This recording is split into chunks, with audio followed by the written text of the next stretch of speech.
Okay, yes, yes, fine, sure. Got it.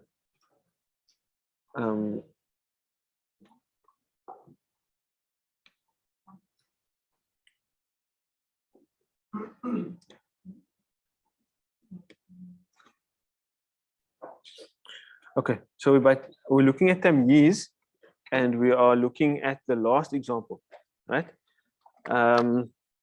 We said in an explanation that it's a word that usually occurs after a number or after the af'al pattern or the sighatu tafdeel pattern, right? But that's not always the case. Sometimes you just, that's not there, and it just appears as a word in nasb that clarifies something. So if you look at the verb Rabbi zidni ilma, Rabbi zidni ilma,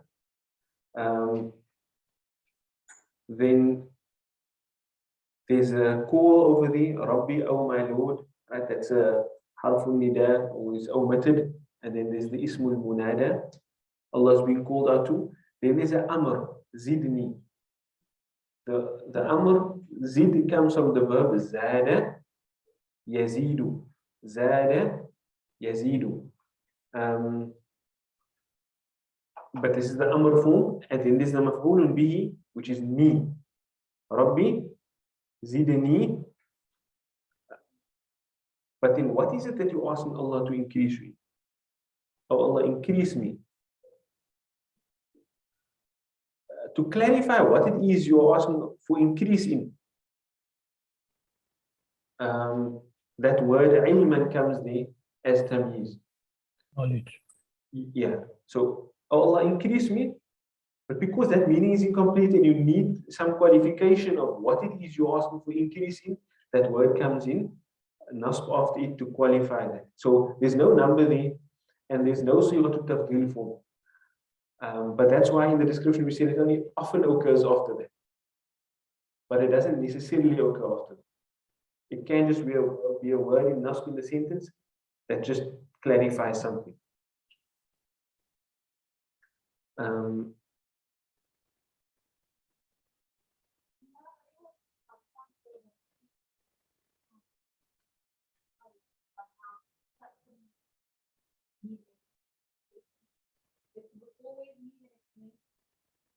Excuse me?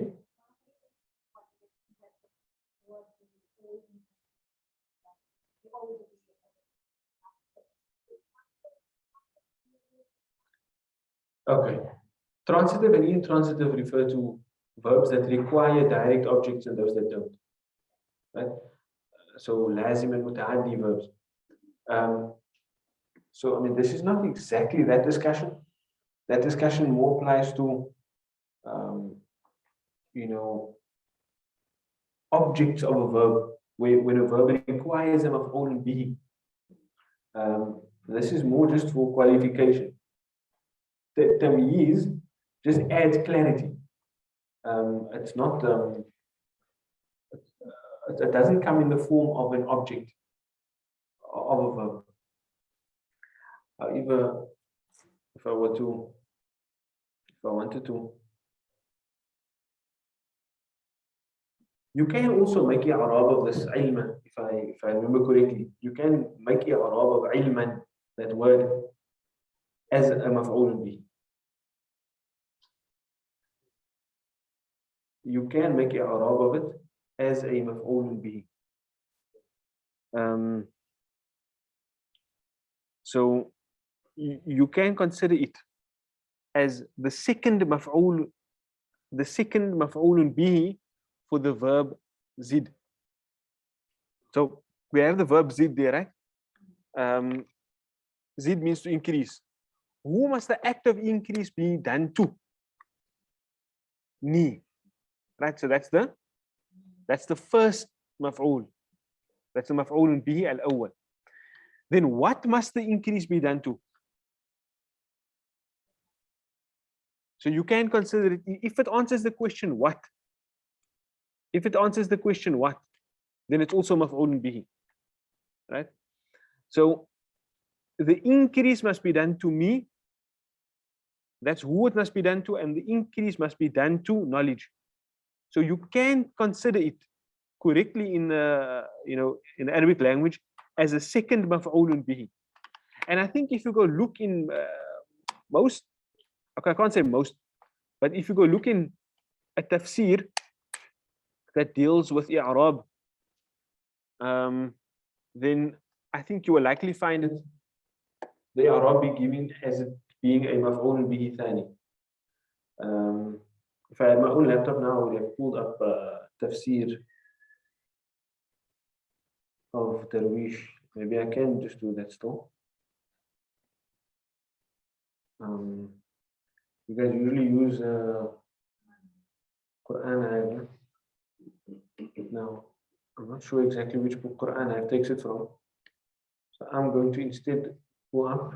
Okay, now how do it?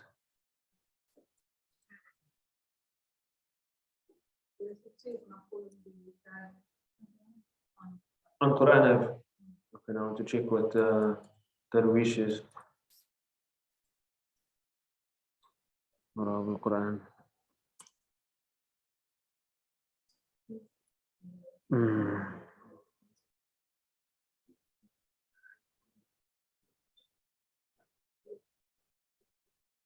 Darwish.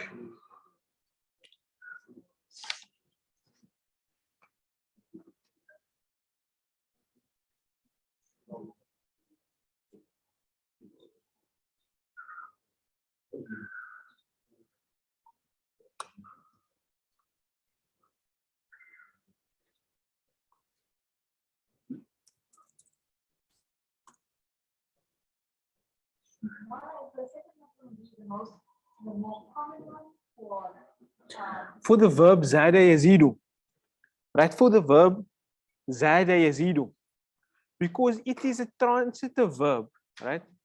But it's okay. I'm using the word transitive verb now because you told me we were discussing it this morning, right? Because it's a transitive verb, but not only is it a transitive verb that requires one maf'ul bihi, but it can accept two maf'ul bihis, right? It is oftentimes the i'rab will be made of it as a maf'ul bihi thani for that verb specifically.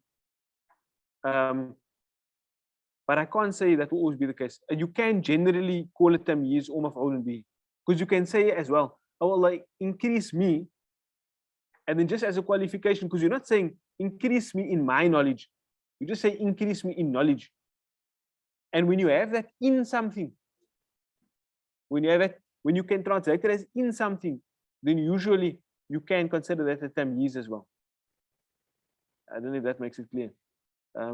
Because usually when you have a direct object, you won't usually have to imply a in or on or anything like that, because then it's not a direct object.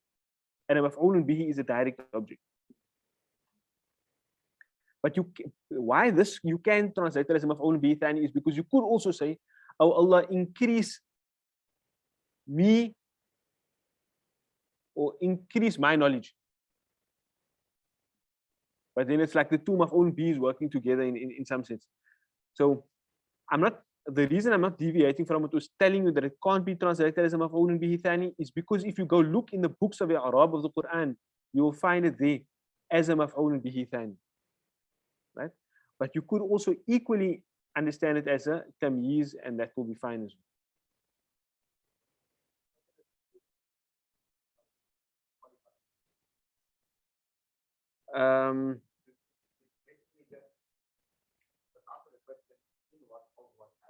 Yeah, but you see, if you have a qualificatory sentence, then it won't take on the form of tamyiz in any way. It will just be another sentence that's giving you more information. So you'll make i'rab of it like a normal sentence. You wouldn't necessarily know. I've never seen it.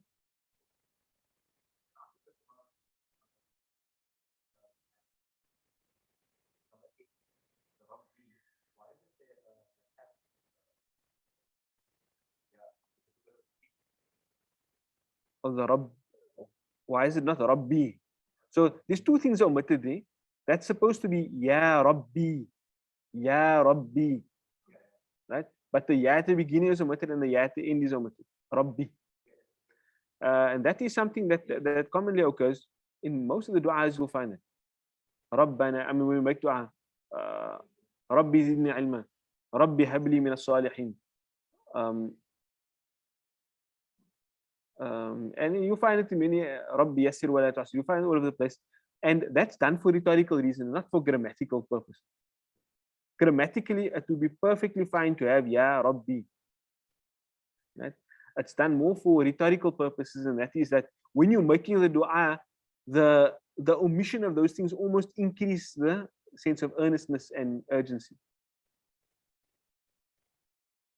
Like, you know,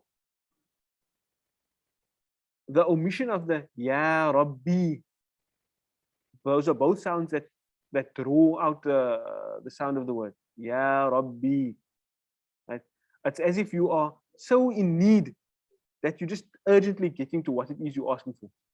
Rabbi habli min as-salihin. Instead of Ya Rabbi habli min as-salihin. So it's more done for rhetorical purpose, not for grammatical purpose.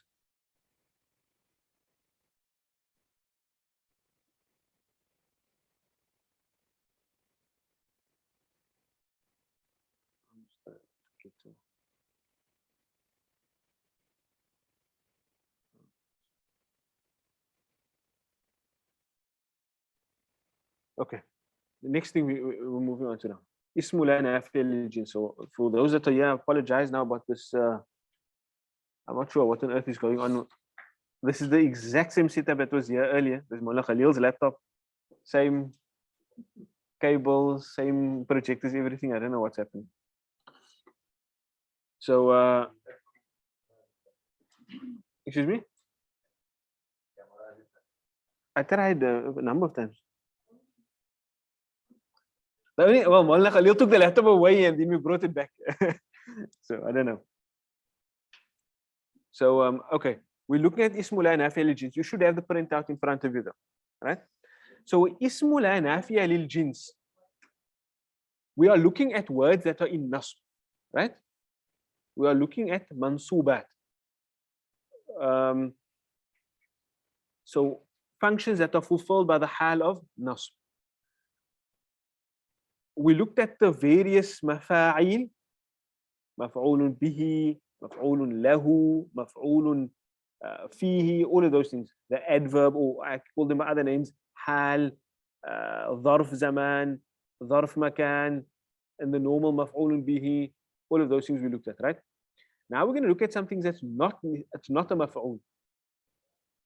Right? It's just the other functions that are fulfilled by nasb. Even tamyiz was like that as well. But here we're looking at the ismu la nāfiyah lil jins. This concept is pretty straightforward. There's two things. There must be a la, and it must be followed by a word that is in nasb. Right? And that word will take on a specific form. So I want to keep an example in mind. And the example we have here is la rayba. Why that example? That's the first one that comes in the Quran. ذَلِكَ الْكِتَابُ لَا رَيْبَ فِيهِ. What can you tell me about that construction? There's a la. And what about the rayba? No al and no tanween. So it's definite, but it doesn't have al. And that is what indicates to me that what type of la this is. Because there's many different types of las. You can get a la nāfiyah, you can get a la nāhiyah. And this one here is specifically nāfiyah lil jins. Right? Like I can just, if I put la yaf'alu, what does that mean? Fa'ala yaf'alu, he is doing. La yaf'alu, he is not doing. That la is also nāfiyah. That la is also nāfiyah. It negates the verb. So you will say that is nāfiyah. Right? When I say la tadrib, what does that mean? That's do not hit.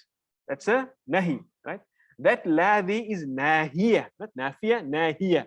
It's for prohibition, right? Here we have a la as well. It's also nafiyah. but it's a specific type of nafi, of negation, right? And that is lil jins. How will I distinguish that from the other type of la? The word that follows it will be nasb.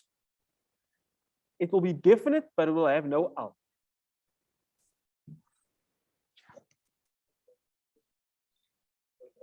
It will be an ism after it. And that's why it's called what? Ismu la nafiyah lil jins. Like ismul majrur. Right?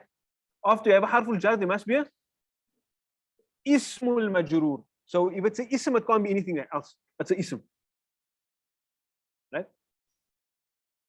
So you have the two parts. The la nafiyah lil jins, and it will be followed by the ismu la nafiyah lil jins. Like we had the harful jar, and it's followed by the ismul majrur. Here we have la nafiyah lil jins followed by the ismu la nafiyah lil jins.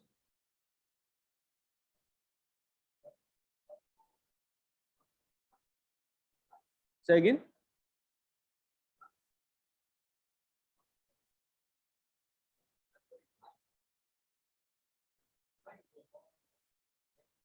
Yeah. You can call it light like we did with mudaf and ilayya. We said the mudaf word is light. That light thing we just made up to make it easy for you guys. I don't think you're gonna find that in any like Arabic grammar book, right? But it's just something we made up to make it easier for. No, sorry. Right?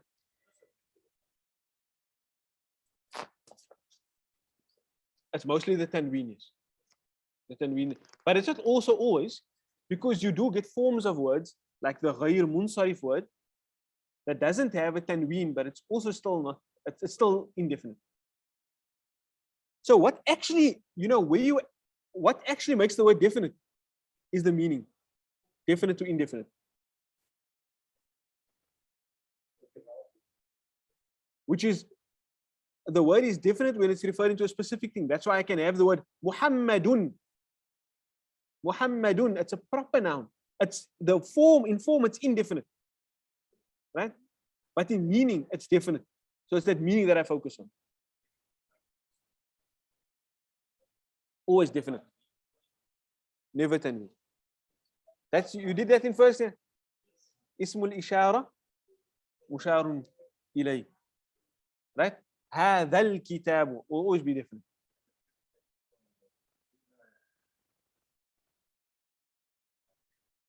You can make that into a jumla ismiya as well. هذا بيت. Or you can say هذا هو البيت. This is the house. Right? But anyways, back to ismul la nafiyah lil jins. Two parts we're looking for. The name is longer than the actual thing, right? That's a la. We're looking for the la followed by a word. Let's just say a light word. That's because we might have a concept already, we might as well use it. Light word in nafs. Right. Light word in nafs. And that's the key over here. That's why we're learning it over here, because it's in nafs. We're learning all the words in nafs. So it's a la nafiyah lil jins. What is it? It's a la, right? Followed by the ism of that la. Now, what's so special about this? Why is it just not like any other la, where the word following it can just be in a raf also? And it does come like that in the Quran. لا بيع لا خلة ولا شفاعة. Let me just get that example clear.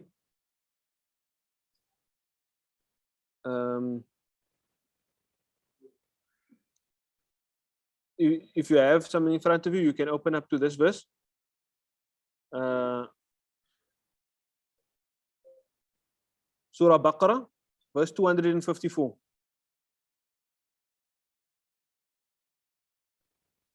And I'm showing you this to explain to you why it's important to be able to differentiate between the different types of that, to know when it is this la and when it's not that la. So verse 254 says, يا أيها الذين آمنوا أنفقوا مما رزقناكم من قبل أن يأتي يوم. Oh, you who believe, spend from that which we have provided for you. من قبل أن يأتي يوم, before a day comes. Right? Then we have something describing that day. لا بيع فيه, لا بيع فيه, ولا خلة ولا شفاعة. Right? So that one is not this thing that we're dealing with. Why? Because remember, the word must be light and in nasb. On the day when there will be no friendship, or there will be no trade in it, no friendship, and no intercession. And it's important. Somebody actually once asked me this question.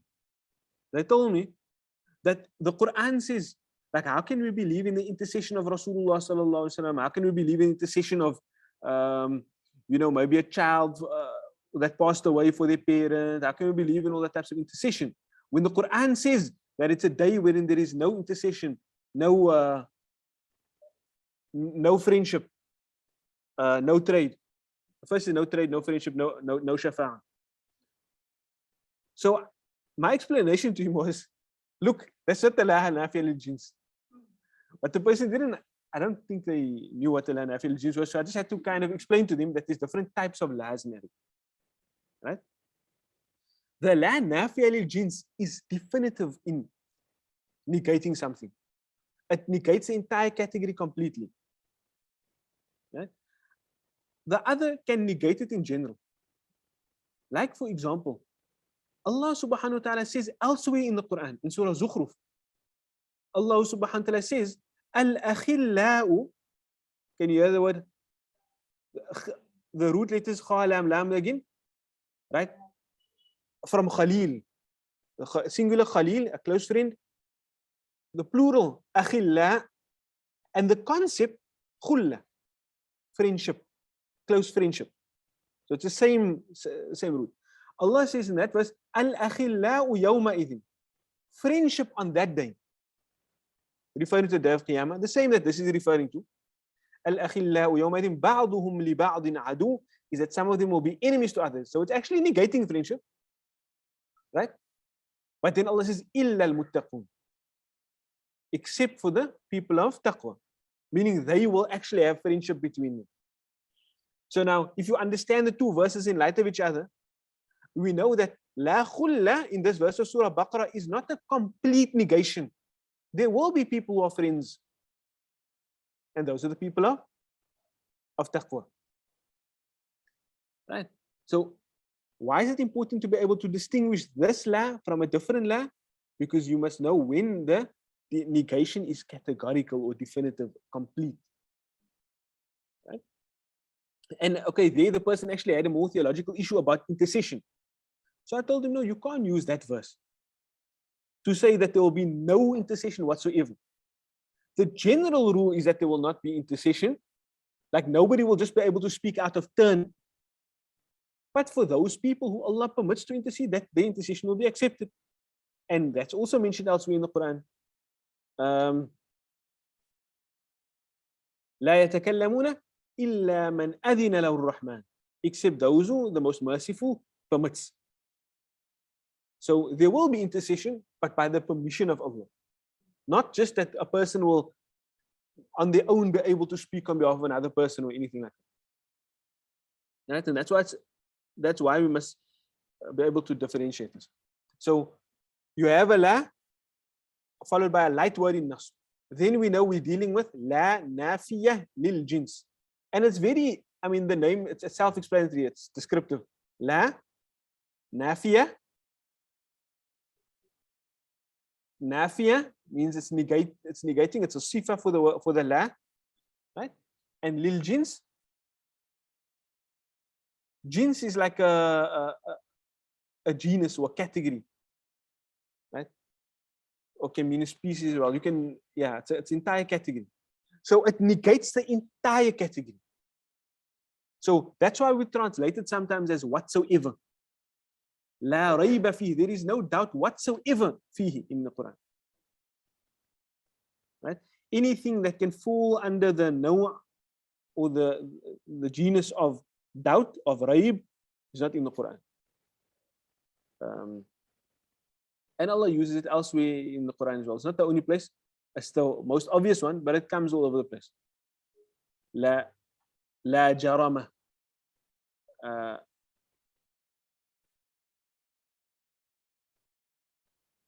لا ريب. لا إله. Yeah, that's a very good one. لا إله. Nothing that can be considered an ilah. It's a negation of anything that could potentially be considered an ilah. Illa Allah. Except Allah. But obviously the nāfiyah jins is further explained by the istithna, the illa. So it's negating, it's a complete negation, but then there's an exclusion, an exception. Right. So what are examples of this? ذلك الكتاب لا ريب فيه هدى للمتقين. Example number 2. قالوا سبحانك لا علم لنا إلا ما علمتنا. And there's a number of other examples.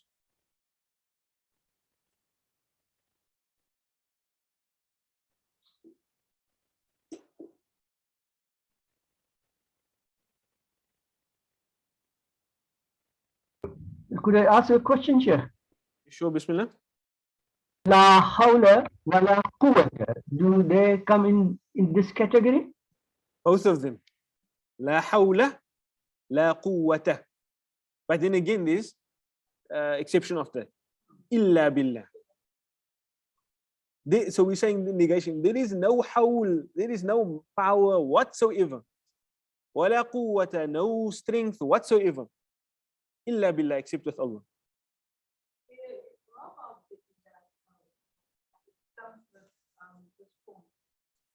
Illa. Oh.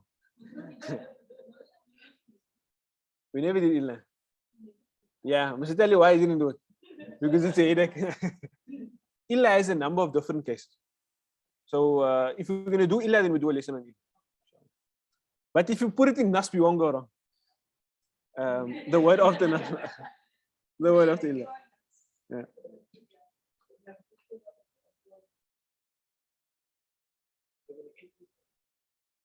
So you guys are supposed to do the examples now, but I think we do this for homework because our time is up. Then we can discuss it next week, inshallah. Right? We can do something of Surah An-Nur, inshallah. So what must you do there? Translate the sentences, identify the la nāfiyah lil jins and the ismu la nāfiyah lil jins. This concept can't be more straightforward than that.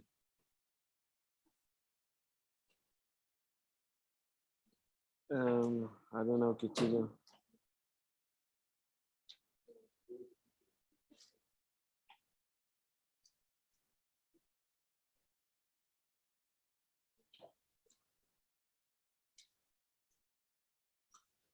Yeah. Okay, what's the app with which you open PDFs on?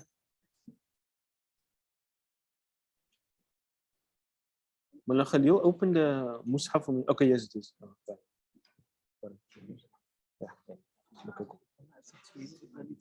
sure, no problem. So, let me just go.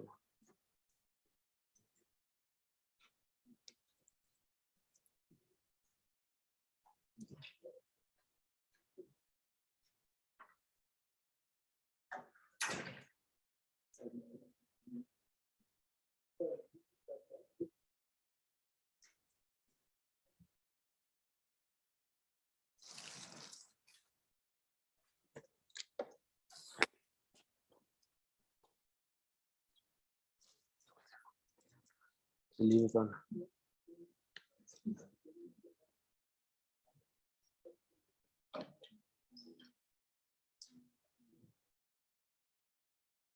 You want verse number?